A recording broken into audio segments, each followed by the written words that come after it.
A letter? Repeated Professor McGonagall faintly, sitting back down on the wall. Really, Dumbledore, you think you can explain all this in a letter?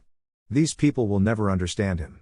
He'll be famous, legend. I wouldn't be surprised if today was known as Harry Potter Day.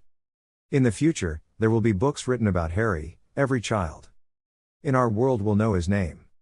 Exactly, said Dumbledore, looking very seriously over the top of his half-moon glasses. It would be enough to turn any boy's head. Famous. Before he can walk and talk. Famous for something he won't even remember. Carrie, you see how much better off he'll be, growing up away from all that until he's ready to take it? Professor McGonagall opened her mouth, changed her mind, swallowed, and then said, yes, you're right, of course. But how is the boy getting here, Dumbledore?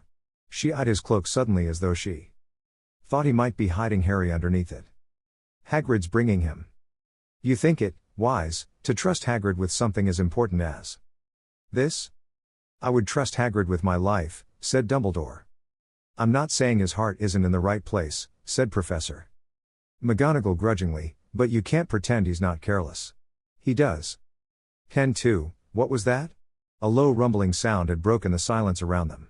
It grew steadily louder as they looked up and down the street for some sign of a headlight. It swelled to a roar as they both looked up at the sky, and a huge motorcycle fell out of the air and landed on the road in front of them.